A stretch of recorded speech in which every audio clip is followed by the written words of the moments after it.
الله الرحمن الرحيم. اهلا بكم في قناه ست البيت. النهارده ان شاء الله هنعمل مع بعض عجينه البيتزا. قبل ما ابدا الفيديو، عايزكم من داخل مصر وخارج مصر كل الناس اللي بتدعم القناه وربنا يوفق الجميع. ما تنسوش تعملوا لايك واشتراك للقناه. بص يا ستي، انا جبت هنا نص كيلو دقيق، هنحط عليه خميره فوريه، معلقه كبيره خميره فوريه، ماشي. هنحط كمان رشه ملح كده، هنحط كمان معلقه سكر كبيره. هنقلب بقى الحاجات دي مع بعض، ماشي، ونيجي تاني. دلوقتي هنحط بقى معلقتين كبار زيت، ماشي كده. ما تكتريش عشان ما تقلبش معاكي ايه كحك، ماشي. هي معلقتين كده بس كده. هنقلب الحاجات دي وبعد كده نضيف الايه الميه. لو عندك لبن بودره حطي، برضو بيخليها حلوه جدا. وريحه خل، الخل يا جماعه بيرفع العجينه، ماشي، وبيخليها هشه.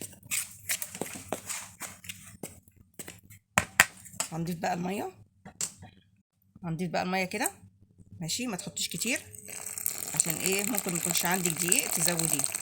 هنعجن بقى ونيجي مع بعض يا جماعه كده بقى. هنسيبها بقى تخمر، ماشي، ونيجي مع بعض. دي الصينيه اللي هنعمل فيها البيتزا، بنحط فيها ريح الزيت كده، ماشي. ونجيب منديل ونمسح بيها ايه الصينيه. وبعد كده نحط ايه رشه دقيق، ماشي، عشان العجينه ما تلزقش. بصوا عملناها ايه بالدقيق، ماشي. هنحط بقى العجينه ونفردها، شايفين ما شاء الله. نفردها بقى في الصينيه ونيجي مع بعض، ماشي. طبعا كده فردناها وعملنا كمان جوانب من هنا كده على الجنب. لازم تعملي الجوانب دي، ماشي. هنحط بقى الصلصه بقى حسب ما عايزه، ممكن تحطي كاتشب، ماشي. هنفرد كده الصلصه ونيجي مع بعض، ماشي. حطينا الصلصه كده، هنحط بقى الشاورما. انا عاملاها بشاورما الفراخ يا جماعه، عايزين تعملوها بلحمه زي ما انتوا عايزين، ماشي. هنفرد الحاجات دي ونيجي مع بعض.